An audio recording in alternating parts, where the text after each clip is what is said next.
नमस्कार दोस्तों, decode exam में आप सभी का स्वागत है। आज की क्लास में हम लोग डिस्कस करेंगे मॉक टेस्ट 64 जो कि आपके यूपीपीसीएस प्रीलिम्स और आरओ एआरओ दोनों परीक्षाओं के लिए बहुत ही महत्वपूर्ण है। तो चलिए आज की क्लास को स्टार्ट करते हैं मेरे साथ ऐश्वर्या सिंह के साथ। क्लास में किसी भी तरीके का डाउट होगा तो आप लोग मुझे कमेंट बॉक्स में बताएंगे।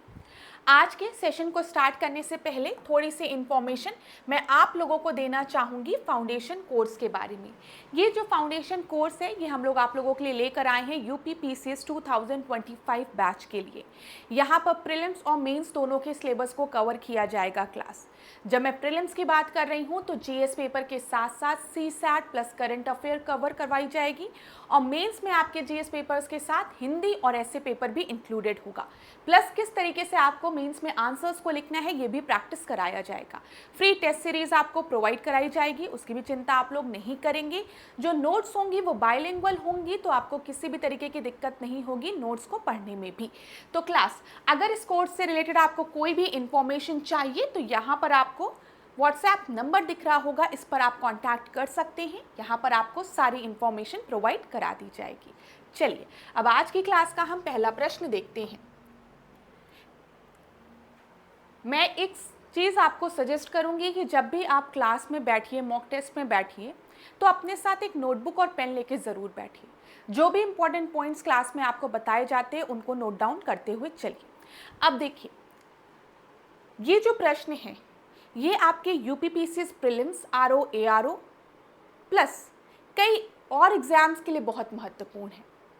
अभी हायर कमीशन का एग्जाम हुआ था तो उसमें सिविक्स पेपर में ये पूछा गया था, मतलब सेम प्रश्न नहीं था, वहां पर केस से ही रिलेटेड प्रश्न था जिसमें बोला गया था कि क्रोनोलॉजिकल ऑर्डर में आपको वेरियस केसेस को अरेंज करना था। तो यहाँ पर देखिए प्रश्न क्या है, फिर उसके बाद मैं आपसे वो प्रश्न भी डिस्कस कर लूंगी। यहाँ पर दिया गया है, in which cases did the supreme court propound the concept of basic structure of the constitution. मूल संरचना की अवधारणा किस केस में प्रस्तुत की गई है? डॉक्ट्राइन ऑफ बेसिक स्ट्रक्चर कि पार्लियामेंट अमेंडमेंट कर सकता है, ठीक है, पार्लियामेंट किसी भी तरीके का संविधान संशोधन कर सकता है, लेकिन जो बेसिक स्ट्रक्चर है या जो मूल ढांचा है उसमें किसी भी तरीके का परिवर्तन नहीं होना चाहिए। ये किस केस में बोला गया था, यही आपके प्रश्न में पूछा गया है। तो यहाँ पर ध्यान दीजिएगा, सबसे पहले आपको दिया गया है गोलकनाथ बनाम पंजाब राज केस, दूसरा Keshavananda Bharati versus state of Kerala, फिर मिनर्वा मिल केस की बात की गई है और डी में आपको दिया गया है इंदिरा नेहरू गांधी वर्सेस राजनारायण केस।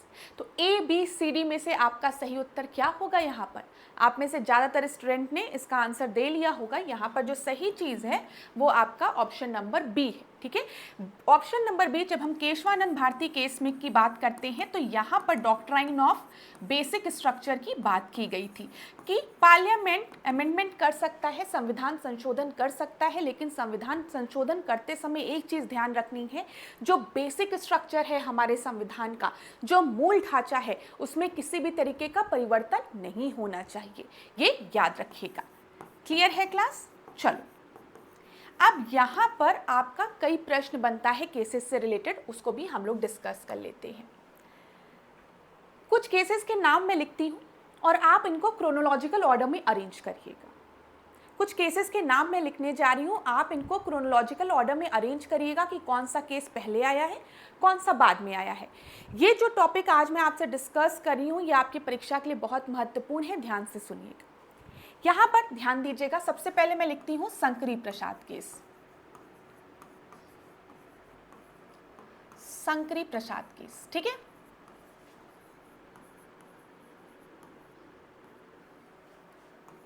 दूसरा हम लिखते हैं गोलकनाथ केस,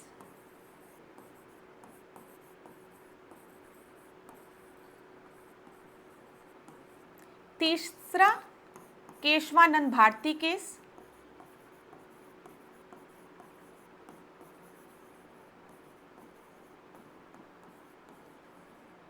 और चौथा मैं लिख देती हूं सज्जन सिंह केस।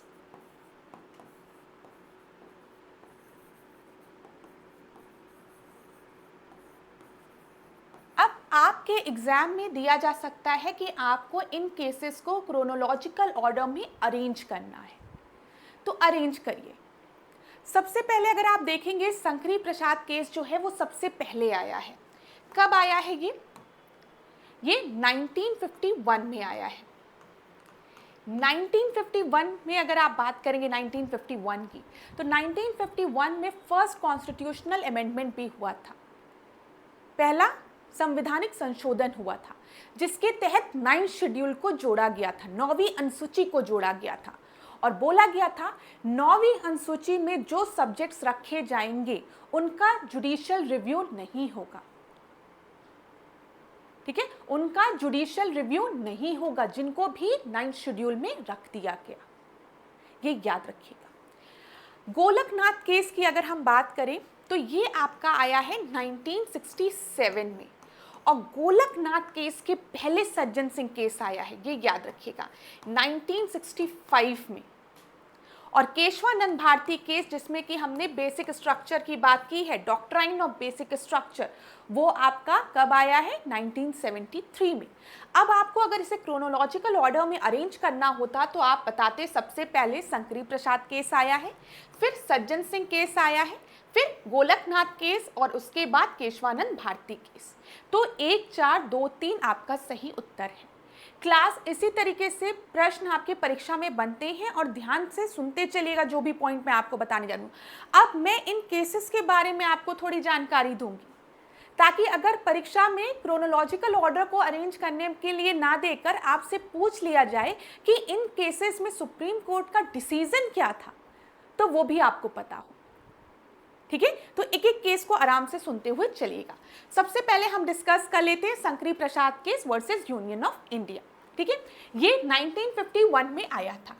यहां पर क्लास 2 आर्टिकल के बीच में कॉन्फ्लिक्ट चल रहा था, एक आर्टिकल 13 था, एक आर्टिकल 368 था। आप सभी को पता है आर्टिकल 368 में हम किसकी बात करते हैं, संविधान संशोधन की बात करते हैं, कॉन्स्टिट्यूशनल अमेंडमेंट की बात करते हैं। और आर्टिकल 13 में हम एक टर्म यूज करते हैं लॉ। ठीक है, लॉ टर्म का यूज किया गया है। तो अब बात ये आती थी कि क्या संविधान संशोधन द्वारा हम फंडामेंटल राइट्स में किसी भी तरीके का संशोधन कर सकते हैं, क्या पार्लियामेंट फंडामेंटल राइट में किसी भी तरीके का संशोधन कर सकती है कि नहीं, ये एक बहुत बड़ा क्वेश्चन मार्क था। अब देखो टाइम क्या चल रहा है, 1951 का टाइम चल रहा है। 1951 का टाइम पे अगर आप पढ़ोगे तो उस समय लैंड रिफॉर्म चल रहे थे, जमींदारी सिस्टम, आपको पता है जो जमींदार थे उनके पास बहुत ज़्यादा ज़मीनें हुआ करती थी, तो अब जमींदारी सिस्टम को एबॉलिश करने की बात चल रही थी, लैंड रिफॉर्म आ रहा था, समझ में आ रहा है।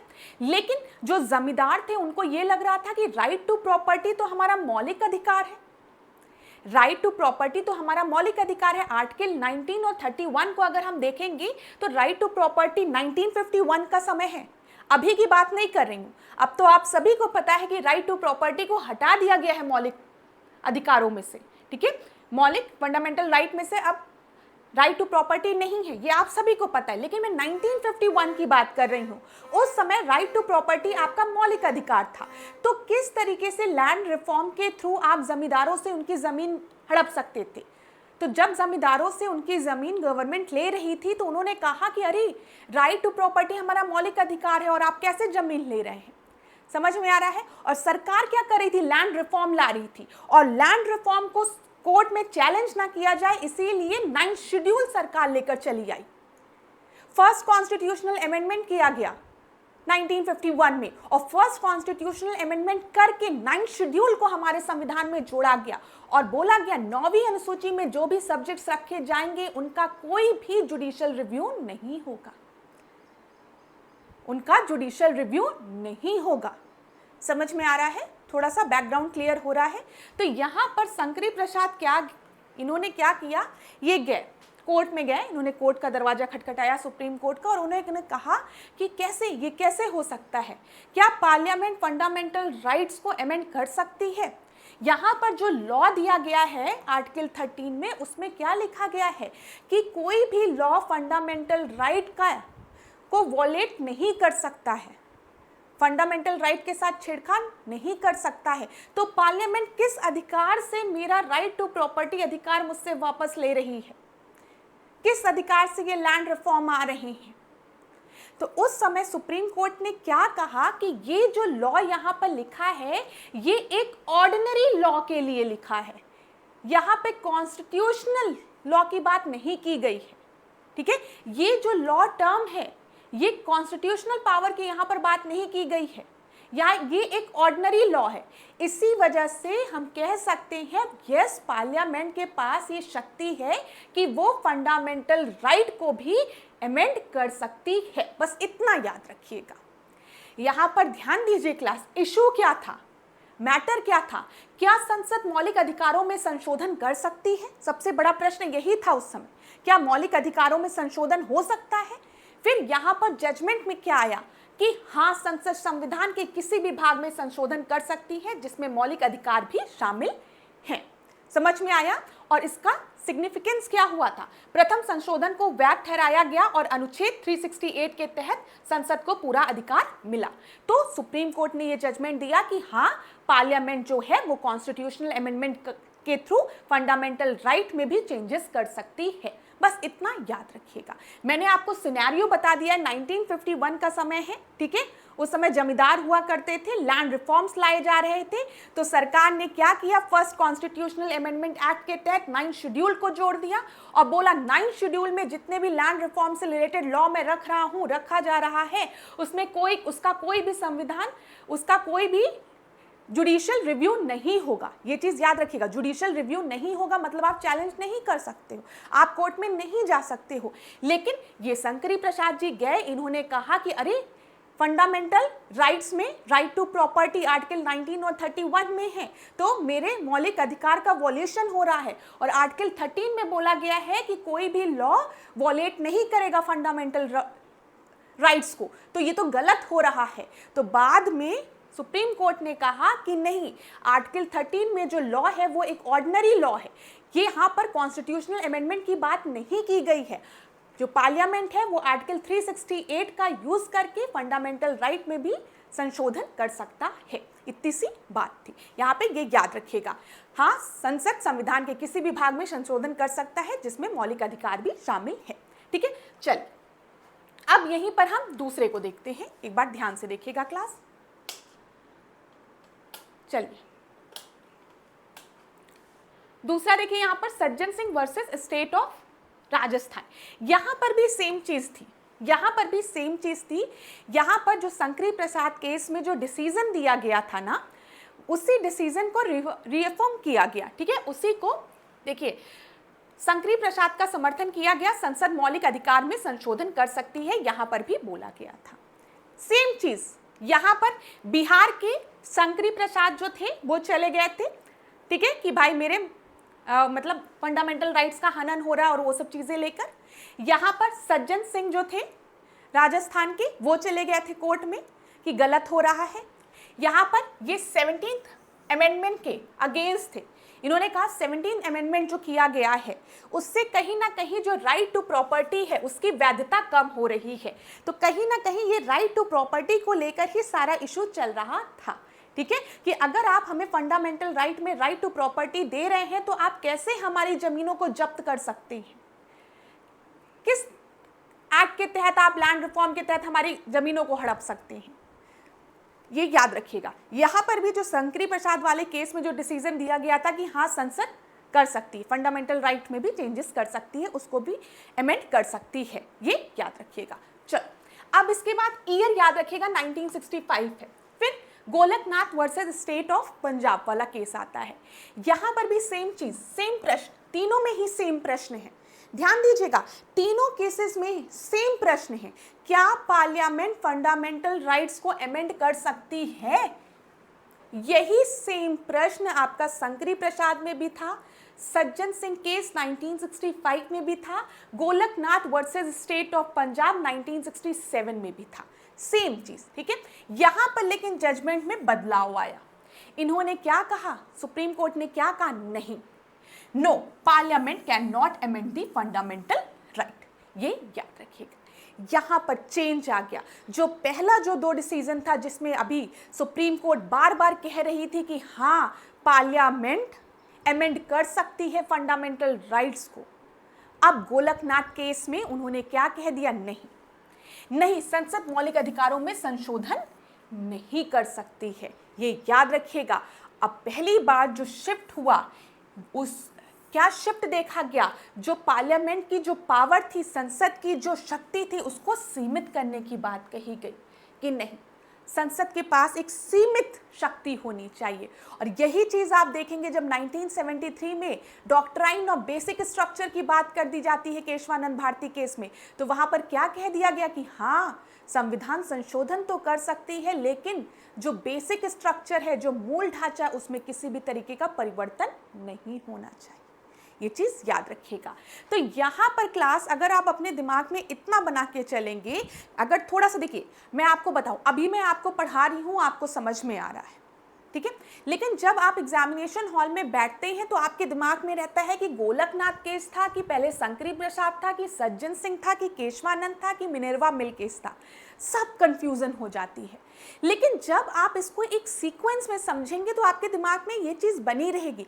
अब ध्यान देना, सबसे पहले शंकरी प्रसाद, फिर सज्जन सिंह, फिर गोलकनाथ। शंकरी प्रसाद और सज्जन सिंह में क्या बोला सुप्रीम कोर्ट ने कि हाँ पार्लियामेंट क्या फंडामेंटल राइट्स में अमेंडमेंट कर सकती है। लेकिन यही 2 केसेस में जो सुप्रीम कोर्ट का जजमेंट था, उसको सुप्रीम कोर्ट ने गोलकनाथ केस में बदल दिया। उन्होंने कहा नहीं, no, parliament can not amend the fundamental right. और जब केशवानंद भारती केस में आएंगे तो ये क्या कह देती हैं, ये सुप्रीम कोर्ट डिसीजन दे देती है, हाँ संविधान संशोधन तो कर सकता है, लेकिन ध्यान में उसको रखना होगा डॉक्ट्राइन ऑफ बेसिक स्ट्रक्चर को।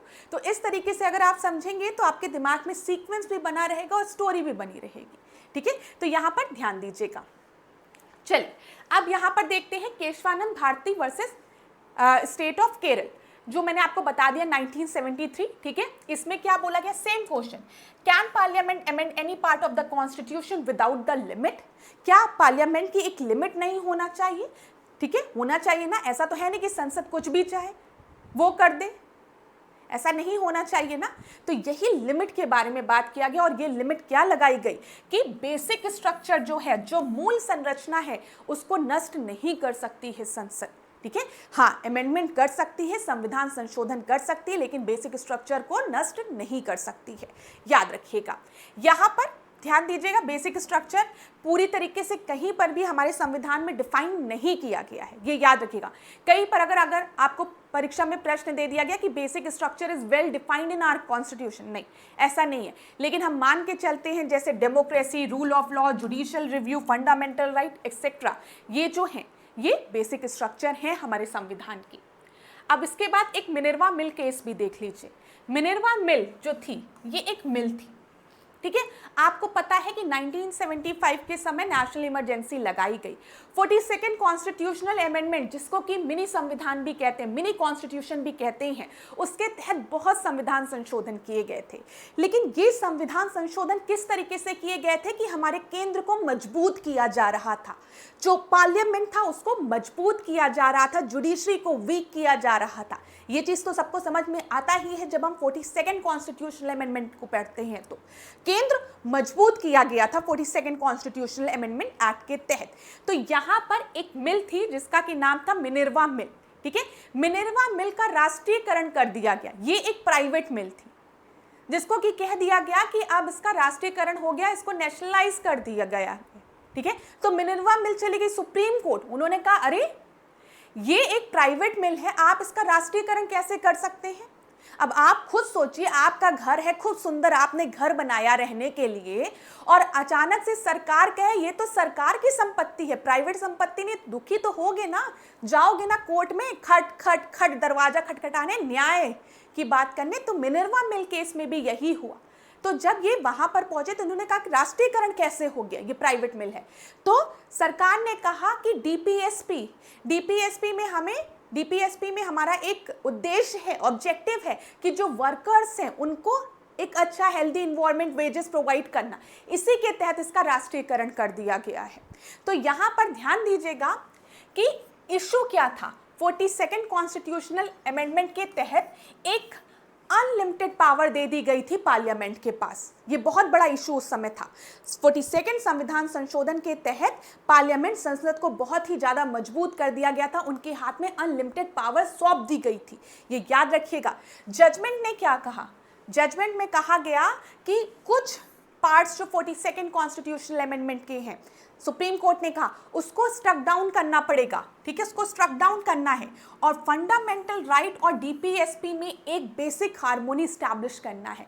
आप ये नहीं कह सकते कि डीपीएसपी में ये प्रोविजन दिया है और इस प्रोविजन के तहत हम क्या करें, मिनर्वा मिल का राष्ट्रीयकरण कर दे रहे, उसको नेशनलाइजेशन उसका कर दे रहे, मतलब उसको प्रॉपर्टी, गवर्नमेंट की प्रॉपर्टी बना दे रहे, ऐसा नहीं कर सकते आप, ठीक है। ये नहीं कि डीपीएसपी जो है वो फंडामेंटल राइट से ऊपर है, ऐसा कुछ भी नहीं है।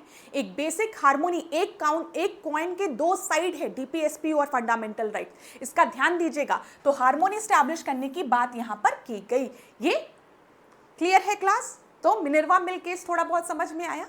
ये 1980 याद रखिएगा। 1973 आपको याद रहेगा केशवानंद भारती केस, जिसमें डॉक्ट्राइन ऑफ बेसिक स्ट्रक्चर की बात की गई। अब आपको खुद याद रहेगा मिनर्वा मिल की जब स्टोरी याद आएगी कि मैम ने बोला था नेशनल इमरजेंसी के समय 42nd कॉन्स्टिट्यूशनल अमेंडमेंट आया, डीपीएसपी को ज्यादा महत्व देना शुरू कर दिया था इन लोगों ने फंडामेंटल राइट्स के कंपेरिजन में, ठीक है। तो इसी को क्या किया गया, सुप्रीम कोर्ट ने स्ट्रक डाउन किया 42nd कॉन्स्टिट्यूशनल अमेंडमेंट के कई प्रोविजंस को और बोला डीपीएसपी और फंडामेंटल राइट्स के बीच में एक हार्मोनी स्टैब्लिश करने को। चलो, इतनी चीजें क्लियर हो गई होगी।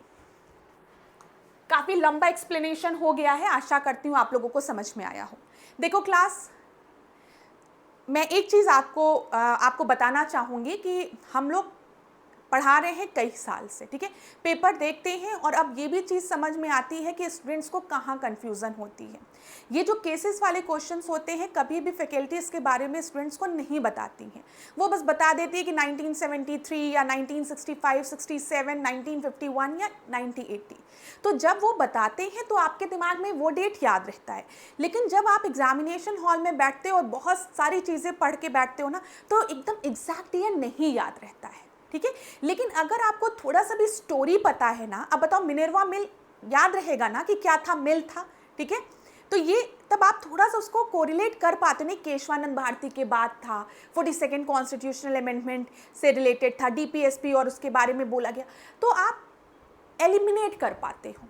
इसीलिए मैं हिस्ट्री में भी आप लोग से कहती हूँ कि सबको सारे डेट नहीं याद रहती है, लेकिन अगर आपने एक क्रोनोलॉजी पकड़ ली है, आपको इवेंट पता है कि हाँ जब 1928 का समय है, ठीक है, साइमन कमीशन है, उसी समय नेहरू रिपोर्ट है, उसी समय लाला लाजपत राय पर लाठी चार्ज होगा, उनको लाठी लगेगी, ठीक है, तो आपको एग्जैक्ट डेट भले पता हो चाहे ना पता हो, लेकिन आप एग्जाम में उसको एलिमिनेट आराम से कर लेते हो, ठीक है। इसीलिए मैंने सोचा थोड़ा थोड़ा आपको हर चीज़ को बता दूं, थोड़ा सा दिमाग में आपके बना रहे।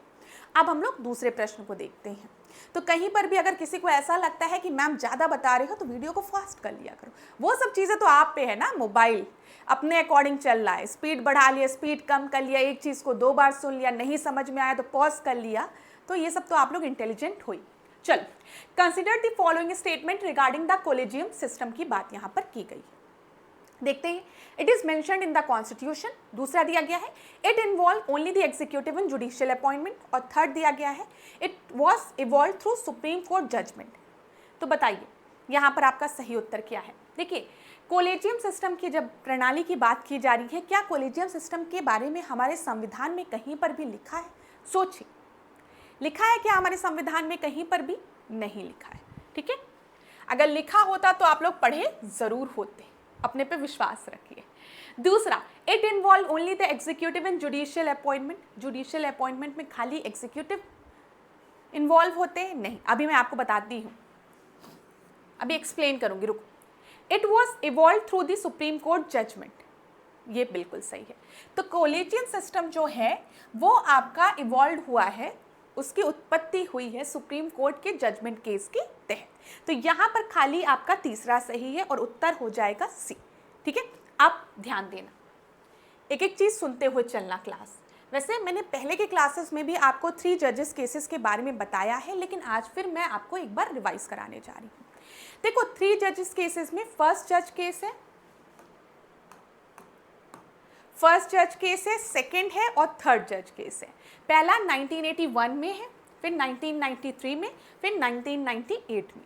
फर्स्ट जज केस में क्या बोला गया था कि सीजीआई को, देखो यहाँ पर लिखा है recommendation made by the CGI, CGI को जो रिकमेंडेशन दी जा रही है, ठीक है, recommendation made by the CGI, made by the CGI, CGI जो रिकमेंडेशन दे रहा है, किसको, ध्यान देना जो बता रही हूँ, सीजीआई जो रिकमेंडेशन दे रहा है प्रेसिडेंट को, ठीक है, वो प्रेसिडेंट अगर चाहे तो रिफ्यूज कर सकता है।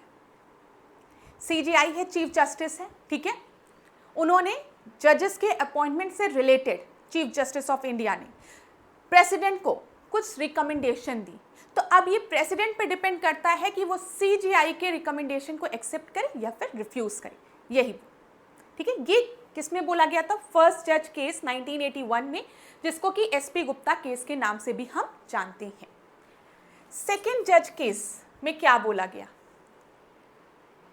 CGI only need to consult 2 senior most judges over the judicial appointment and transfer, ठीक है। CGI जो है वो 2 सीनियर जजेस से कंसल्ट करेगा रिगार्डिंग द जुडिशियल अपॉइंटमेंट, किसी भी जज के अपॉइंटमेंट से रिलेटेड या ट्रांसफर से रिलेटेड, और CGI इन लोग से कंसल्ट करने के बाद जो रिकमेंडेशन या जो सजेशन प्रेसिडेंट को देगा, वो अब प्रेसिडेंट को एक्सेप्ट करना कंपलसरी हो जाएगा। समझ में आया? फर्स्ट जज केस, सेकेंड जज केस में क्या था, जो यहाँ पर सीजीआई जो रिकमेंडेशन राष्ट्रपति को दे रहा था, वो राष्ट्रपति पर बाइंडिंग नहीं थी, ठीक है। अगर राष्ट्रपति चाहता तो सीजीआई की बात मानता, अगर राष्ट्रपति नहीं चाहता तो सीजीआई की बात नहीं मानता। लेकिन सेकेंड जजेस केस में क्या बोल दिया गया कि जो भी रिकमेंडेशन दिया जाएगा राष्ट्रपति को, वो राष्ट्रपति पर बाइंडिंग होगी। यही चीज लिखी है, which is binding on the executive. यहां पर एग्जीक्यूटिव कौन है, प्रेसिडेंट है, ठीक है। ये चीज क्लियर है, बाइंडिंग है, ये याद रखिएगा। थर्ड जज केस की अगर हम बात करेंगे, थर्ड जज केस में बोल दिया गया सीजीआई जो है, चीफ जस्टिस ऑफ इंडिया जो है, वो 4 सीनियर मोस्ट जजेस से कंसल्ट करेगा जब उसे सुप्रीम कोर्ट के जजेस को अपॉइंट करना होगा। ये याद रखिएगा, ठीक है। ये चीज क्लियर हुई। तो 3 जजेस केस थे, बस इसी तरीके से याद रखिएगा। जो एसपी गुप्ता केस था उसमें जो भी सजेशन थी, जो भी रिकमेंडेशन थी सीजीआई को, प्रेसिडेंट को जो सीजीआई दे रहा था, वो बाइंडिंग नहीं थी, ठीक है। हेयर बाय गिविंग ग्रेटर से टू द एग्जीक्यूटिव, मतलब एग्जीक्यूटिव जो प्रेसिडेंट है उसके पास ज्यादा पावर थी, हम कह सकते हैं। लेकिन सेकेंड जज केस में क्या हुआ, सीजीआई जो रिकमेंडेशन सजेशन दे रहा था प्रेसिडेंट को, वो उस पर बाइंडिंग हो गई, ठीक है। यहाँ पर बाइंडिंग हो गई, याद रखिएगा। और थर्ड जजेस केस में क्या हुआ कि जो सीजीआई है उनको कंसल्ट करना चाहिए 4 सीनियर जजेस को, ठीक है, from the supreme court to form his her opinion on judicial appointment and transfer, ठीक है। उसके बाद वो प्रेसिडेंट को बताएंगे। ये चीज क्लियर हो गई होगी। ये आपके 3 जजेस केस हैं, याद रखिएगा। 1981 में आया है, फिर 1993 और लास्ट में 1998 में। अब यहाँ पर एक चीज याद रखिएगा, जब भी हम कोलेजियम की बात करते हैं तो सुप्रीम कोर्ट में जो कोलेजियम होता है उसमें 4 सीनियर मोस्ट जजेस होते हैं सुप्रीम कोर्ट के, ठीक है। जब भी कोई भी जो कोलेजियम होता है उसमें 4 सीनियर मोस्ट जजेस होते हैं, ये याद रखिएगा। और जब हम हाई कोर्ट की बात करते हैं तो यहाँ पर 2 सीनियर मोस्ट जजेस आपके होते हैं सुप्रीम कोर्ट के। इतनी चीजें क्लियर हो गई होगी। चल, अब कुछ प्रश्नों को हम देखेंगे। कुछ प्रश्न आपके हाई कोर्ट और सुप्रीम कोर्ट से रिलेटेड हैं, जहां पर स्टूडेंट्स को कंफ्यूजन होती है, तो ध्यानपूर्वक सुनिएगा। यहां पर क्या दिया गया है, उच्च न्यायालय के न्यायाधीशों के वेतन और भत्ते निम्न में से किस पर आरोपित होते हैं, मतलब किस पर चार्ज होते हैं, ऐसे कर लीजिए, ठीक है। अगर हाई कोर्ट का कोई जज है, उसको सैलरी और अलाउंसेस देने रहते हैं, तो वो पैसे कहां से आते हैं बताइए। कंसोलिडेटेड फंड ऑफ इंडिया से, ठीक है, कॉन्टीजेंसी फंड ऑफ इंडिया से, कॉन्टीजेंसी फंड ऑफ स्टेट दिया है, कंसोलिडेटेड फंड ऑफ स्टेट दिया है और public account of the state दिया है। तो बताइए यहाँ पर आपका सही क्या होगा। हाई कोर्ट के जजेस को जब सैलरी और अलाउंसेस देने रहते हैं तो वो आपके आते हैं कंसोलिडेटेड फंड ऑफ स्टेट से, ये याद रखिएगा। यहाँ पर सी आपका सही उत्तर है, ठीक है। यहीं पर एक चीज में स्टूडेंट्स को कंफ्यूजन होती है, जब बोला जाता है जो पेंशन दिया जाता है रिटायर्ड जजेस को, ठीक है, हाई कोर्ट के जो रिटायर्ड जजेस हैं उनको जो पेंशन दिया जाता है वो कहाँ से मिलता है। अभी तो हमने आपको बता दिया सैलरी और अलाउंसेस जो हैं हाई कोर्ट के जजेस को वो कंसोलिडेटेड फंड ऑफ स्टेट से मिलता है, लेकिन जब हम पेंशन की बात करेंगे तो पेंशन जो है वो कंसोलिडेटेड फंड ऑफ इंडिया से मिलता है, ये याद रखिएगा। यहाँ पर आपका सही उत्तर क्या है, डी आपका सही उत्तर है, ठीक है। कंसोलिडेटेड फंड ऑफ इंडिया से पेंशन मिलेगा और कंसोलिडेटेड फंड ऑफ स्टेट से सैलरी मिलेगी, ठीक है। चलिए, इसमें स्टूडेंट्स कंफ्यूज होते हैं पेपर में, इसीलिए मैंने आपको बता दिया 2 प्रश्नों के माध्यम से।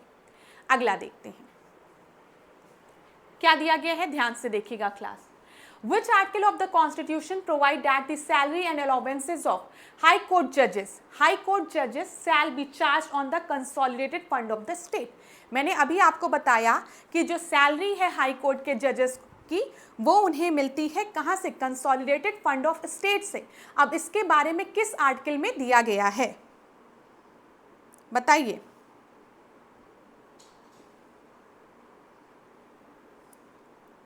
तो यहाँ पर आपका सही आंसर क्या होगा, 124, 221, 226 या फिर 214। तो यहाँ पर आपके जब सैलरी और अलाउंसेस की बात की जाएगी तो आर्टिकल 221 जो है वो आपका बिल्कुल सही है, तो बी आपका सही उत्तर हो जाएगा। अगला प्रश्न देखिए, यहाँ पर देखिए, विच of the following cases is known as the second जज केस। सेकेंड जज केस कौन सा है बताइए। SP Gupta versus union of India, मैंने आपको बताया ये फर्स्ट जज केस है।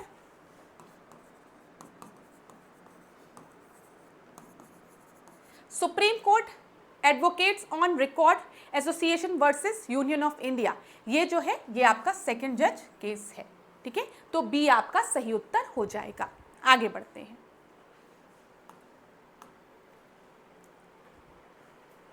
बताइए यहाँ पर Which article gives the Supreme Court the power to grant special leave to appeal?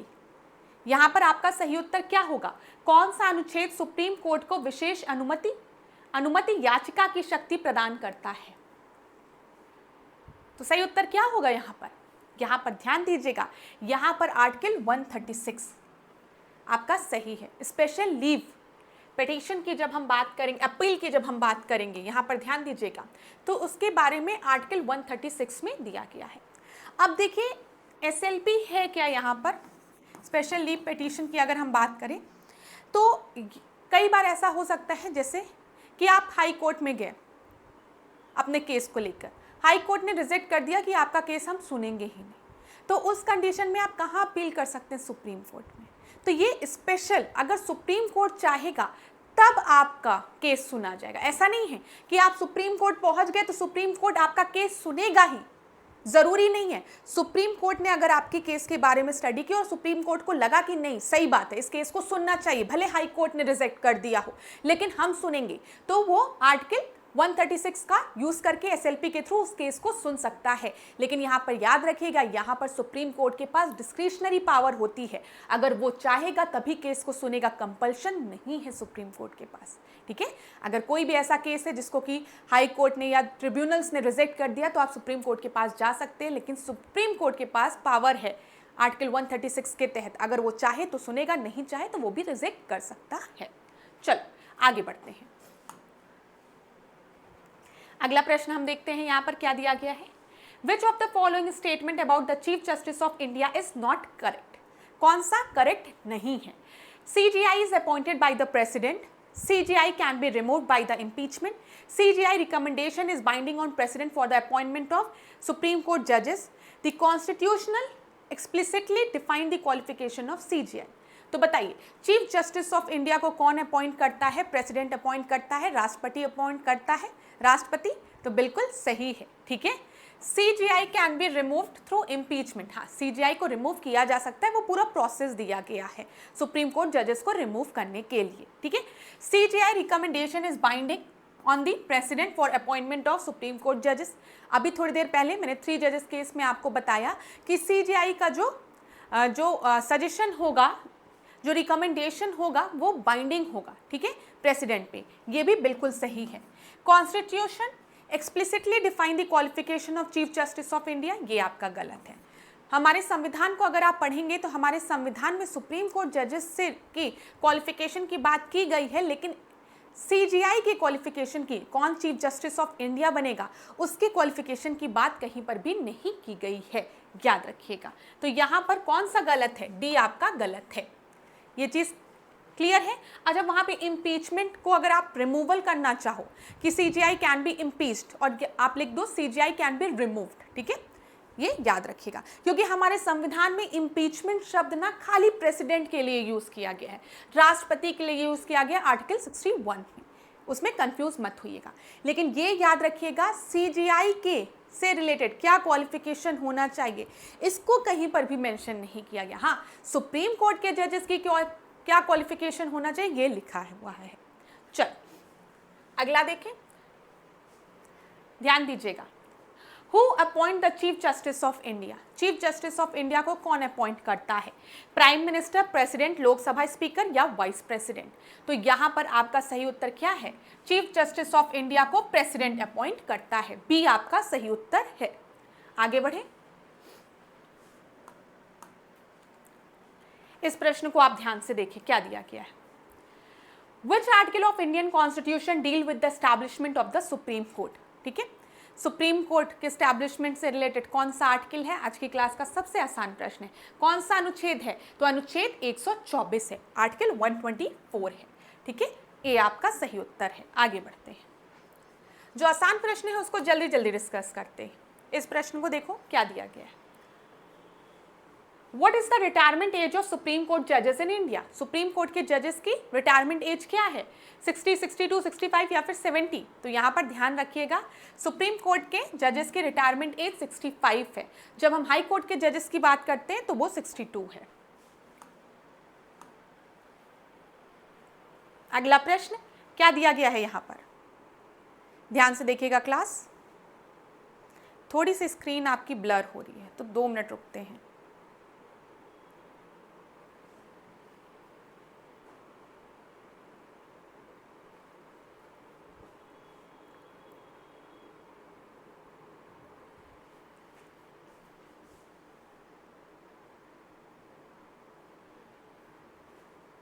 अभी ठीक है, अभी ठीक है। तो इसको देखिए, मिनिमम नंबर ऑफ द जजेस required to hear a case involving the constitutional interpretation. बताइए क्या है? संविधान की व्याख्या से संबंधित मामले की सुनवाई के लिए न्यूनतम कितने न्यायाधीशों की आवश्यकता होती है? तो बताइए 2, 5, 7 या फिर 9? तो न्यूनतम कितने जजेस की आवश्यकता होती है फॉर कॉन्स्टिट्यूशनल इंटरप्रिटेशन? तो 5 जजेस की, याद रखिएगा। तो बी आपका सही उत्तर है। आगे बढ़ते हैं, ध्यान दीजिएगा, थोड़ा आसान आसान प्रश्न है तो जल्दी जल्दी करते हैं। Who was the first chief justice of independent India? तो कौन थे? H.J. कानिया थे, हरिलाल जे कानिया, बी आपका सही उत्तर है। आगे बढ़ते हैं, इस प्रश्न को देखिए, ये करंट पे बेस्ड प्रश्न है, ठीक है, करंट अफेयर पे बेस्ड प्रश्न है। Consider the following statement regarding the B.R. Gavai appointment as the 52nd chief justice of India. हो सकता है आपकी परीक्षा में यही पूछ लिया जाए कि वो 50 मतलब किस नंबर के चीफ जस्टिस हैं, तो आप याद रखिएगा 52nd chief justice of India हैं B.R. गवाई, ठीक है। इनसे रिलेटेड स्टेटमेंट देखते हैं। He is the only second Dalit to become chief justice of India. ये सेकेंड दलित हैं जो कि चीफ जस्टिस ऑफ इंडिया बने हैं, ठीक है, याद रखिएगा। दूसरा है his appointment followed the convention of seniority third है the president of India administer the oath of office under article 124 clause 6 of the constitution. और फोर्थ है his tenure as a chief justice will extend beyond the 2 years। मैं हिंदी में एक बार इसको बोल देती हूँ क्लास, ध्यान से सुनिएगा जो पॉइंट्स बताने जा रही हूँ। ये सेकंड दलित है जो कि चीफ जस्टिस ऑफ इंडिया बनी है। ये बिल्कुल सही स्टेटमेंट है, इसको करेक्ट करो, ठीक है। सीनियरिटी के बेसिस पे इनको chief justice of India declare किया गया, मतलब अभी ये सबसे सीनियर है, ये भी बिल्कुल सही है, ठीक है। प्रेसिडेंट ने, हमारे भारत के प्रेसिडेंट ने इनको ओथ दिलवाया है थ्रू आर्टिकल 124 क्लॉज 6 के तहत, बिल्कुल सही है। इनका जो टेन्योर है वो 2 साल के लिए है, ये स्टेटमेंट गलत है। क्यों गलत है? क्योंकि नवंबर 2025 में ही ये रिटायर हो जाएंगे। किस बेसिस पे रिटायर हो जाएंगे? इनकी जो एज है वो 65 हो जाएगी, याद रखिएगा। तो यहाँ पर आपका सही उत्तर क्या हो गया? 1, 2 और 3 ही बिल्कुल सही है, ठीक है, ये याद रखिएगा। BR गवई के बारे में याद रखिएगा, जो फोर्थ स्टेटमेंट है वो इनकरेक्ट है। इनका जो टेन्योर है वो 1 साल से भी कम है, ये रिटायर हो जाएंगे नवंबर 2025 में, ठीक है क्लास। बताओ समझ में आया? चलो आगे बढ़ते हैं अगले प्रश्न पे। अगला प्रश्न देखिए क्या दिया गया है यहाँ पर, यूपी से रिलेटेड है प्रश्न। उत्तर प्रदेश में पाई जाने वाली किस जनजाति के लोग प्रमुखता इस्लाम धर्म के अनुयायी होते हैं? तो यहाँ पर थारू, माहीगिर, गोंड या इनमें से कोई नहीं। तो यहाँ पर ध्यान दीजिएगा, आपका सही उत्तर जो है वो है माहीगिर, बी जो है वो सही उत्तर है। क्लियर है? आगे बढ़े दूसरे प्रश्न पे। यहाँ पर क्लास ट्राइब से रिलेटेड प्रश्न आपके पेपर में पूछा जाता है, यूपी स्पेशल में भी पूछा जाता है, ठीक है। RO में देख लीजिए, पहरिया जो है वो सोनभद्र में, बैगा सोनभद्र में, चेरो सोनभद्र चंदौली, भुनिया सोनभद्र, अगरिया सोनभद्र, पठारी सोनभद्र, बुक्सा बिजनौर आगरा और पनिका सोनभद्र मिर्जापुर। यहाँ पर देख लीजिए, गोंड, धुरिया, ओझा, महाराजगंज, सिद्धार्थनगर, गोरखपुर, खरवार या फिर खैरवार, ये देवरिया, बलिया, वाराणसी, ये कुछ प्रमुख जनजाति हैं, ठीक है। और वो कहाँ, उनका निवास कहाँ पर है वो दिया गया है। तो आप लोग इसको पढ़ लीजिएगा, RO में मुख्यतः पूछ लिया जाता है ये चीज़। अगला प्रश्न हम देखते हैं, निम्नलिखित में से कौन सा कथन सही है बोला गया है? आपको करेक्ट स्टेटमेंट बताना है। 1992 में संयुक्त राष्ट्र ने रियो दी जेनेरियो में पर्यावरण और विकास पर एक सम्मेलन आयोजित किया, जिसे अनौपचारिक रूप से पृथ्वी शिखर सम्मेलन के रूप से जाना जाता है। In 1992, United Nation organized Conference on Environment and Development। ये आपका है ना UNCED, United nation conference on environment and development. कब ऑर्गेनाइज हुआ था? 1992 में। कहाँ पे? रियो दी जेनेरियो में, जिसको कि हम रियो समिट के नाम से भी जानते हैं, ठीक है, ये और अर्थ समिट के नाम से भी जानते हैं, बिल्कुल सही है। दूसरा देखिए, agenda 21 is a binding action, ये आपका गलत है। एजेंडा 21 जो है क्लास, ठीक है, वो आपका अर्थ समिट में आया, ये सही है, लेकिन ये बाइंडिंग नहीं था, ये याद रखिएगा, ठीक है। तो यहाँ पर only 1 is correct, agenda 21 is not a binding action plan, ये याद रखिएगा। एजेंडा 21 कब आया है? अर्थ समिट के तहत आया है 1992 में। आगे बढ़ते हैं, अगला प्रश्न देखिए यहाँ पर क्या दिया गया है। क्लास क्लियर है ना? कहीं पर भी डाउट होगा तो बताइएगा। ग्रीन हाउस प्रभाव में योगदान देने वाली निम्नलिखित गैसों को उनके योगदान प्रतिशतता के अनुसार अवरोही क्रम में व्यवस्थित करिए। तो बताइए, यहाँ पर ग्रीन हाउस गैसेस की बात की गई है, जैसे carbon dioxide, water vapour, ozone और मीथेन। तो सबसे ज़्यादा कॉन्ट्रीब्यूशन किसका होता है?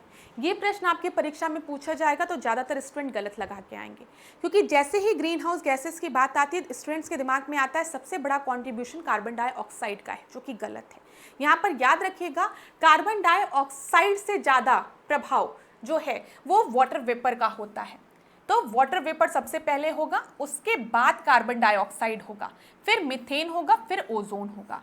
डी आपका सही उत्तर है, ठीक है, डी सही उत्तर है। और यहाँ पर हमने ओजोन की जो बात की है, ओजोन जो ट्रोपोस्फियर में प्रेजेंट है, क्षोभ मंडल में जो प्रेजेंट है, ठीक है, वो सेकेंडरी पॉल्यूटेंट है, द्वितीयक प्रदूषक है और ग्रीन हाउस गैस भी है, याद रखिएगा, ठीक है।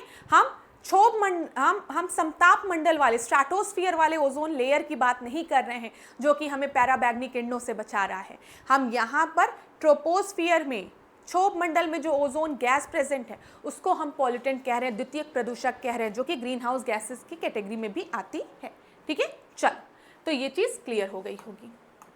अगला हम देखते हैं क्या दिया गया है यहाँ पर, ध्यान से देखिएगा। 2011 की जनगणना के अनुसार देश में किस प्रकार के विकलांग व्यक्ति की संख्या सर्वाधिक है? तो यहाँ पर बताइए, वाक, श्रवण, दृष्टि या फिर चल विकलांग। तो यहाँ पर ध्यान दीजिएगा, आपका विजुअली डिसेबल्ड, ठीक है, दिव्यांग बोलना चाहिए। अब दिव्यांग टर्म यूज किया जाता है, तो ये याद रखिएगा, सी आपका सही उत्तर है। अगला हम देखें, निम्नलिखित में से किस राज्य में हॉर्नबिल महोत्सव मनाया जाता है? सिक्किम, नागालैंड, मिजोरम या फिर त्रिपुरा। तो यहाँ पर आपका सही उत्तर क्या होगा? जो हॉर्नबिल फेस्टिवल है वो मनाया जाता है नागालैंड में। बी आपका सही उत्तर हो जाएगा। ठीक है, आगे बढ़े। अगला प्रश्न देखिए क्या दिया गया है यहाँ पर। रेशम बुनकरों की श्रेणी का उल्लेख निम्नलिखित में से किस अभिलेख में मिलता है? रेशम बुनकरों का, ये मैंने आपको पहले भी कराया है। भित्री अभिलेख, जूनागढ़ अभिलेख, प्रयाग प्रशस्ति या फिर मंदसौर अभिलेख। तो ए बी सी डी में से आपका सही उत्तर क्या होगा? यहाँ पर ध्यान दीजिएगा, रेशम बुनकरों के बारे में दिया गया है मंदसौर अभिलेख में, तो डी आपका बिल्कुल सही है। ठीक है, डी जो है वो बिल्कुल सही है।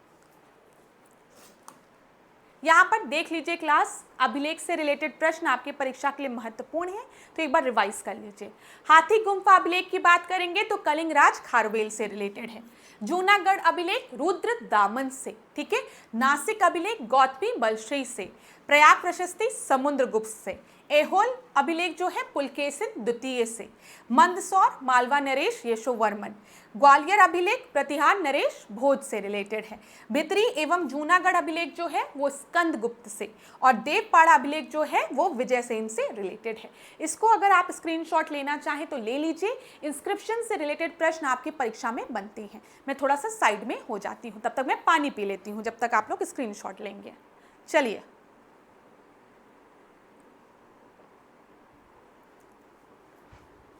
ठीक है क्लास, चलिए आगे बढ़ते हैं। अब देखिए यहाँ पर दिया गया सुप्रसिद्ध मध्यकालीन संत शंकर देव संबंधित थे। तो यहाँ पर बताइए किससे संबंधित थे? ये शैव सेक्ट से, वैष्णव संप्रदाय से, अद्वैतवाद से या फिर द्वैताद्वैतवाद से। ये आपकी परीक्षा के लिए बहुत ही महत्वपूर्ण है और कई बार पूछा गया है, जैसे द्वैताद्वैतवाद, ठीक है, अद्वैतवाद, फिर उसके बाद आप देखते हैं वैष्णव संप्रदाय के बारे में, शैव संप्रदाय के बारे में। तो यहाँ पर बताइए आपका सही उत्तर क्या हो जाएगा ABCD में से?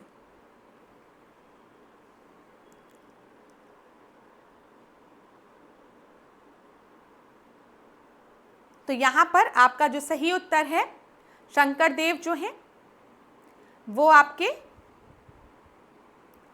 वैष्णव संप्रदाय से रिलेटेड हैं, ठीक है, वैष्णव संप्रदाय से।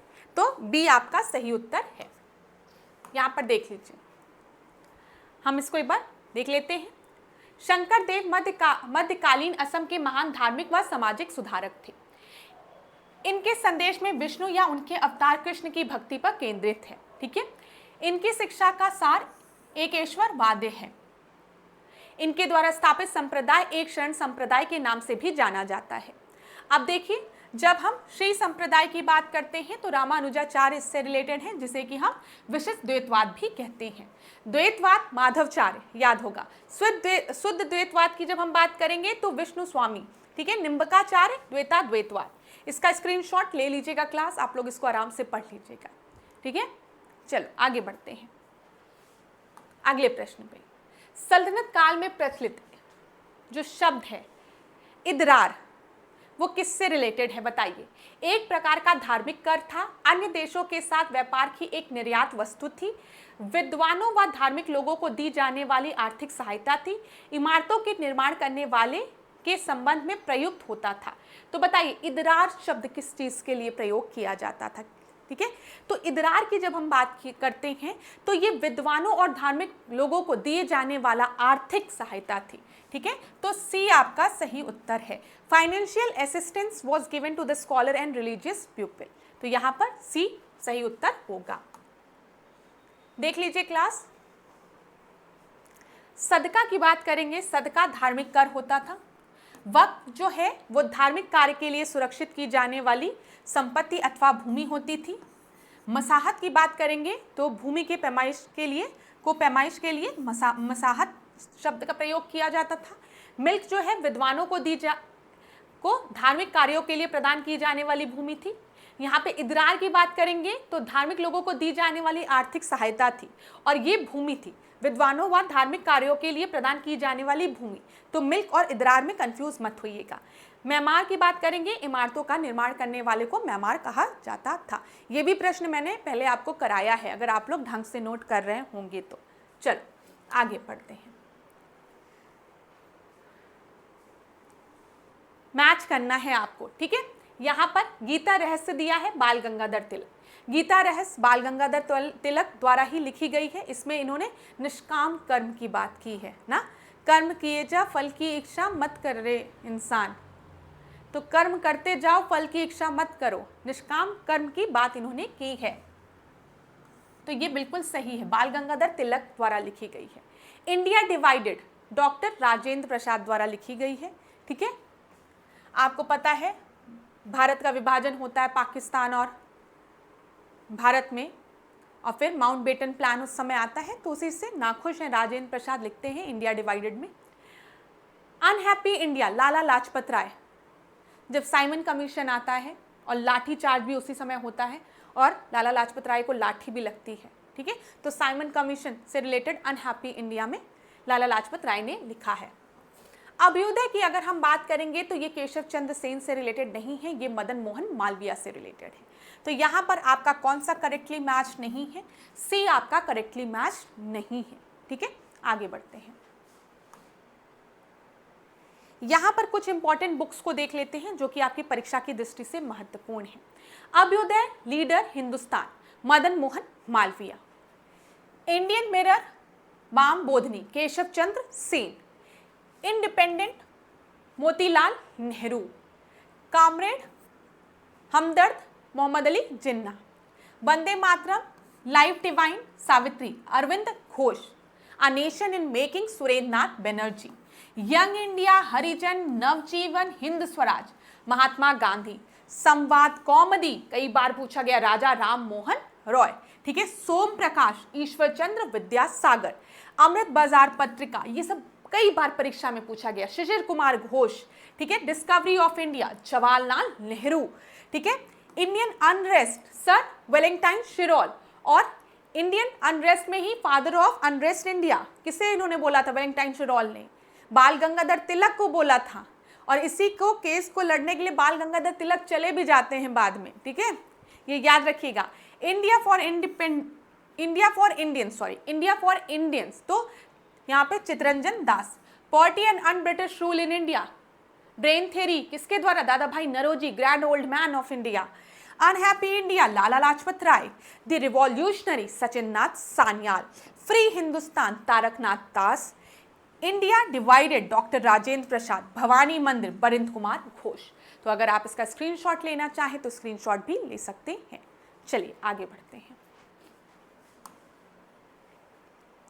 अच्छा, स्क्रीनशॉट लेना चाहें ले लीजिए, नहीं तो क्या होता है मैं कहती हूँ स्क्रीनशॉट ले लो और फिर मैं हटती नहीं हूँ, स्लाइड चेंज कर देती हूँ, तो स्टूडेंट्स कमेंट करते हैं कि मैम आप स्लाइड से हटी ही नहीं, स्क्रीनशॉट लेने के लिए समय दिया करिए। तो लो, स्क्रीनशॉट लेने के लिए समय दे रही हूँ आप लोगों को मैं। चलो आगे बढ़ते हैं अगले प्रश्न में। कहीं पे भी लगे तो आप मतलब वीडियो को पॉज करके भी स्क्रीनशॉट ले सकते हैं, ठीक है। इस प्रश्न को ध्यान से देखिएगा। निम्नलिखित कथनों में से कौन सा कथन सही नहीं है। 1924 का बंगाल के तारकेश्वर आंदोलन का संबंध प्रमुख रूप से मंदिरों में व्याप्त भ्रष्टाचार से रिलेटेड था, ये बिल्कुल सही है। 1924 में जो तारकेश्वर मूवमेंट था बंगाल का, वो मेनली जो करप्शन होते थे मंदिरों में उससे रिलेटेड था, तो ये सही है। 1946 के कैबिनेट मिशन का नेतृत्व सर पैट्रिक लॉरेंस ने किया था। तो बताइए, बिल्कुल सही है, सर पैट्रिक लॉरेंस ने कैबिनेट मिशन का नेतृत्व किया था 1946 में। महाराष्ट्र के समाज सुधारक गोपाल हरि देशमुख लोकहितवादी उपनाम से जाने जाते हैं। ठीक है, गोपाल हरि देशमुख को हम लोकहितवादी नाम से भी जानते हैं, ये भी सही है। रॉलेट एक्ट के विरोध में रविन्द्रनाथ टैगोर ने अपने नाइटहुड की उपाधि का परित्याग कर दिया था। ठीक है, रविन्द्रनाथ टैगोर ने अपने नाइटहुड की उपाधि त्यागी थी, लेकिन रॉलेट एक्ट के अगेंस्ट नहीं, जलियांवाले बाग कांड के अगेंस्ट। ठीक है, तो जलियांवाले बाग कांड के विरोध में रविन्द्रनाथ टैगोर ने अपनी नाइटहुड की उपाधि त्यागी थी। तो यहाँ पर आपका कौन सा सही नहीं है? डी। तो उत्तर क्या हो जाएगा? डी आपका सही उत्तर हो जाएगा। आगे बढ़ते हैं, इकोनॉमी का क्वेश्चन आ गया। कथन 1, कथन 2। जब अर्थव्यवस्था में साधन लागत एक समान रहती है किंतु वस्तुएं एवं सेवाओं की आपूर्ति की अपेक्षा मांग अधिक हो जाती है तो इसे मांग प्रेरित मुद्रास्फीति कहते हैं। दूसरा, यदि उत्पादन लागत में वृद्धि के कारण कीमतें बढ़ती हैं तो उसे लागत जन्य मुद्रास्फीति कहते हैं। तो बताइए, when the cost of the instrument remain the same in the economy but the demand exceed the supply of the good and services, it is called demand pull inflation. If the price rise due to increase in cost of production, it is called cost push inflation. अब ध्यान यहाँ पे लगाइएगा। Demand पुल मैंने आप लोग को कई बार एग्जाम्पल दिया है, यही वाला बेसिक सा, फिर वही दूंगी। मार्केट में 10 पेन हैं और 5 स्टूडेंट हैं जिनको कि पेन चाहिए, जो कलम से लिखते हैं। मार्केट में 10 कलम है, 5 स्टूडेंट हैं जो कलम से लिखते हैं। आराम से जाएंगे, 5 पेन खरीद के ले आएंगे, कोई दिक्कत नहीं है। 1 रुपए की खरीदना होगा, 1 रुपए की पेन अगर होगी तो 1 रुपए की मिलेगी, अगर 2 रुपए की है तो 2 रुपए की मिल जाएगी, 10 रुपए की है तो 10 रुपए की मिल जाएगी, आराम से 10 रुपए दे के पेन आ जाएगी। लेकिन RO ARO परीक्षा कंडक्ट होने वाली है 2 साल बाद, और जिसमें 1 लाख बच्चे अपीयर हो रहे हैं और बोल दिया गया है कि आप सभी को काली पेन से ही अपने OMR शीट को भरना है, और मार्केट में अभी भी खाली 10 पेन ही बची हुई है। प्रोडक्शन नहीं हुआ है, सप्लाई जो पेन की है वो कांस्टेंट कर दी गई है, मतलब अभी भी मार्केट में 10 ही पेन है। लेकिन ये जो डिमांड हो गई ना RO ARO परीक्षा की वजह से स्टूडेंट्स की, वो बढ़ गई, और वो बहुत ज़्यादा बढ़ गई। पहले 5 ही लोगों को पेन की आवश्यकता थी, आज 1 लाख लोगों को। अब मुझे बताओ, इन 10 पेन का प्राइस बढ़ेगा कि नहीं बढ़ेगा? जो मैन्युफैक्चरर है वो क्या सोचेगा, भाई अभी तो असली समय है पैसा कमाने का, तो पहले अगर वो ये पेन 2 रुपए की बेचता था तो अब वो कहेगा ये जो पेन है वो 200 रुपए की है, और बच्चों को देनी है परीक्षा तो वो सोचेंगे अब तो है मजबूरी, तो 200 रुपए दो और पेन ले लो। तो यहाँ पे मैन्युफैक्चरर ने अपने अकॉर्डिंग रेट को बढ़ा दिया, जब उसने क्या देखा कि मार्केट में जो सप्लाई है वो तो कांस्टेंट है, उसमें कोई बदलाव नहीं आ रहा है, लेकिन जो डिमांड है वो अचानक से बहुत ज़्यादा बढ़ गई। आप देख रहे थे ना कोविड के समय, कोरोना के टाइम में क्या हुआ था, मास्क का रेट बहुत बढ़ गया था, सैनिटाइजर का रेट बहुत बढ़ गया था, ऑक्सीजन सिलेंडर का रेट बहुत बढ़ गया था। क्यों? क्योंकि सप्लाई अभी कांस्टेंट थी और डिमांड अचानक से बहुत बढ़ता जा रहा था। तो ये क्या था? ये डिमांड पुल इन्फ्लेशन था। कॉस्ट पुश इन्फ्लेशन क्या है? पहले आप कार खरीदते थे 1 लाख रुपए की, आसान, उसमें ज़्यादा अमाउंट नहीं रखते हैं, जितना बड़ा अमाउंट रखोगे उतना ज़्यादा डिफिकल्ट हो जाएगा इकोनॉमी में चीज़ों को समझना। तो आप गाड़ी खरीदते हो 1 लाख रुपए की, बड़े खुश हो, 1 लाख रुपए की गाड़ी मिल जाती, लेकिन अचानक से स्टील का रेट जो है वो बढ़ गया है। स्टील का रेट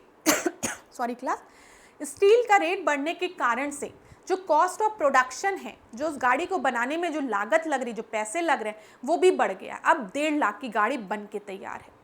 तो अब मार्केट में जो मैन्युफैक्चरर है वो 1 लाख की तो गाड़ी नहीं बेच पाएगा, क्योंकि उसे खुद अपने जेब से 1.5 लाख रुपए देने पड़ रहे हैं स्टील का रेट बढ़ने के कारण से गाड़ी को बनाने में। तो अब वो अपनी गाड़ी को 2 लाख में तो बेचेगा। तो ये क्या है? ये कॉस्ट पुश इन्फ्लेशन है। If price rises due to increase in the cost of production, cost of production क्यों बढ़ा? क्योंकि स्टील का रेट बढ़ गया, और स्टील का रेट बढ़ने से कॉस्ट ऑफ प्रोडक्शन बढ़ा। इसी वजह से अब जो प्रोडक्ट है, जो गुड है, उसका भी रेट बढ़ गया है। तो इसे हम कॉस्ट पुश इन्फ्लेशन कहते हैं। दोनों ही स्टेटमेंट बिल्कुल सही हैं। यहाँ पर आपका उत्तर सी हो जाएगा। ठीक है, आगे बढ़ते हैं। आगे बढ़ते हैं क्लास दूसरे प्रश्न पे। यहां पर ध्यान दीजिए क्या दिया गया है, बताइए। कैपिटल्स के बारे में यहां पर दिया गया है। तो स्पेन, ल्यूथेनिया, फिनलैंड, कनाडा। तो बताइए आपका सही उत्तर क्या हो जाएगा? तो यहां पर कनाडा का ओटावा हो जाएगा। ठीक है,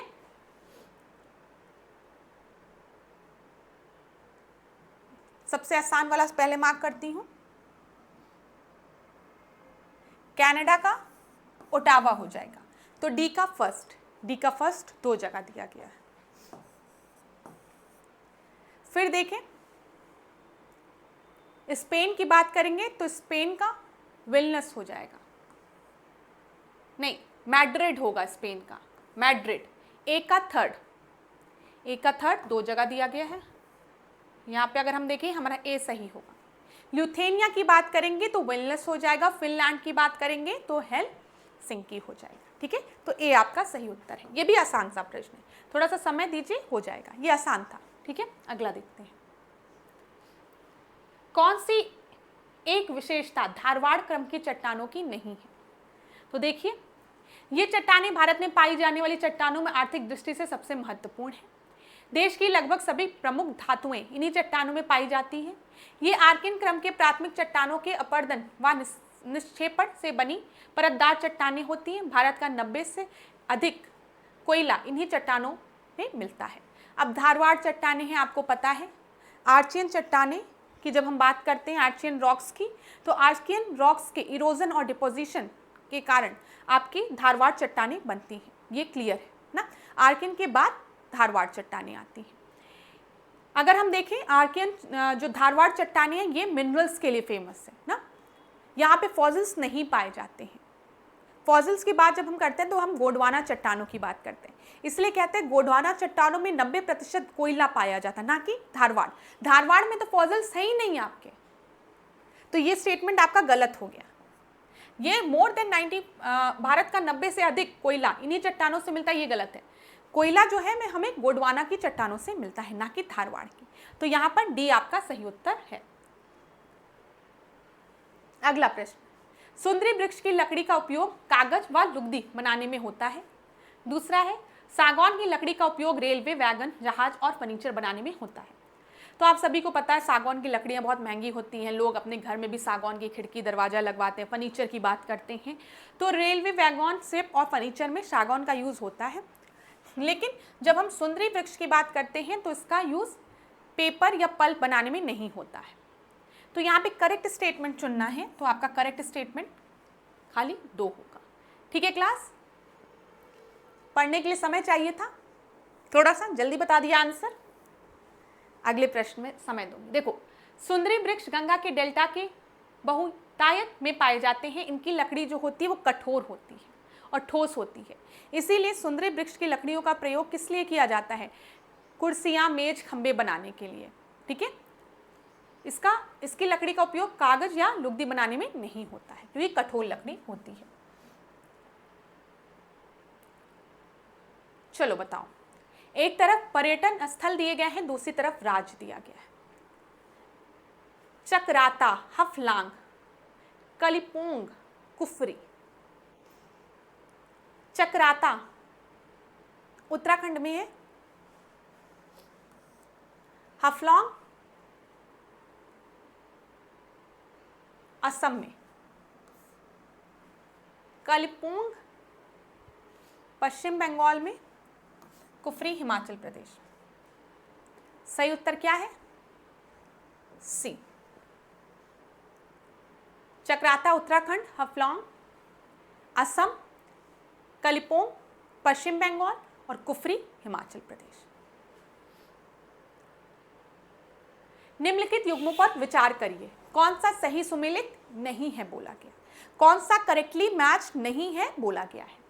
लाउड स्पीकर जो है वो इलेक्ट्रिकल एनर्जी को साउंड एनर्जी में कन्वर्ट करती, सही है, बिल्कुल सही है। लाउड स्पीकर इलेक्ट्रिकल एनर्जी को साउंड एनर्जी में कन्वर्ट करती है।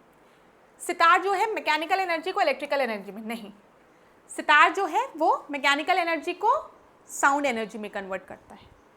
सोलर सेल जो है वो सोलर एनर्जी को इलेक्ट्रिकल एनर्जी में कन्वर्ट करती है। तो बताइए यहाँ पर आपका सही उत्तर क्या हो जाएगा। यहाँ पर आपका 1 और 3 सही है, ठीक है, सी आपका सही है। सॉरी क्लास, ध्यान दीजिएगा यहाँ पर क्या बोला गया है, कौन सा करेक्ट नहीं है, ठीक है, ये ध्यान दे लीजिएगा। कौन सा करेक्ट नहीं है, मैंने इसको रेड हाईलाइट भी किया है, लेकिन तब भी ध्यान नहीं दिया। कौन सा सही नहीं है, ये दोनों सही हैं, खाली ये सही नहीं है। उत्तर क्या हो जाएगा, डी आपका सही उत्तर हो जाएगा। अगला देखते हैं, सीमेंट निम्नलिखित में से किसका परिणाम है, बताइए सीमेंट किसका परिणाम है। केवल चूना पत्थर का, केवल चॉक का, ग्रेफाइट या चूना पत्थर का, चूना पत्थर और मिट्टी का। तो जब हम सीमेंट की बात करते हैं तो ये आपका लाइमस्टोन और क्ले का मिक्सचर होता है। तो डी आपका सही उत्तर है।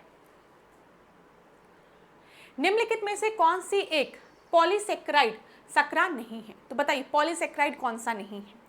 स्टार्च, ग्लूकोज, सेलुलोज या फिर ग्लाइकोजन। तो पॉलीसेक्राइड सकरा यहाँ पे कौन सा नहीं है, ग्लूकोज नहीं है, बी आपका सही उत्तर होगा। यहाँ पर ध्यान ले लीजिए क्लास, जब हम मोनोसेक्राइड की बात करेंगे, यहाँ से आपकी परीक्षा में प्रश्न बनता है, मोनोसेक्राइड के एग्जाम्पल में आपका ग्लूकोज हो जाएगा, फ्रक्टोज हो जाएगा, ठीक है, याद रखिएगा। जब हम डाइसेक्राइड की बात करते हैं तो डाइसेक्राइड जो है वो 2 मोनोसेक्राइड से मिलकर बना होता है, ठीक है, और पॉलीसेक्राइड जो है वो आपके कई मोनोसेक्राइड या पॉलीसेक्राइड से मिलकर बने रहते हैं, जिसमें ग्लाइकोजन आता है, स्टार्च आता है, सेलुलोज आता है, ठीक है, ये याद रखिएगा। ये प्रश्न आपकी परीक्षा में पूछे जाते हैं, इंपॉर्टेंट है, इसको हल्के में मत लीजिएगा। अगला हम देखते हैं, यकृत की बात की गई है, लिवर की बात। यह मानव शरीर की सबसे बड़ी ग्रंथि है, लिवर। यकृत द्वारा स्रावित पित्त रस पित्ताशय में संचित होता है। जो बाइल जूस जिसको कि सिक्रीट करता है लिवर, वो स्टोर होता है गॉल ब्लैडर में, बोला गया है। यकृत प्रोटीन उपापचय में भाग लेता है। Liver participate in protein metabolism. तो यहाँ पर कौन सा स्टेटमेंट सही है, लिवर जो है लार्जेस्ट ग्लैंड है, ठीक है, ह्यूमन बॉडी का। Bile juice secreted by liver is stored in the gall bladder. The liver participate in protein metabolism. सही है, सारा सही है, डी आपका सही उत्तर हो जाएगा, ठीक है। आगे देखते हैं, अनाज भंडारण में निम्नलिखित में से किसका प्रयोग जैव कीटनाशक के रूप में किया जाता है। तो बताइए, हल्दी, नीम की पत्ती, नील, हरित शैवाल या फिर ए और बी। अब आपको पता है घर में ही देखो, जब चावल का बहुत ज़्यादा वो चावल आ जाते हैं तो मम्मी लोग क्या करती हैं, उसमें नीम की पत्ती मिला के रख देती हैं या फिर हल्दी की गांठ रख देती हैं। तो दोनों का प्रयोग किया जा सकता है। तो ए और बी आपका सही उत्तर है, डी।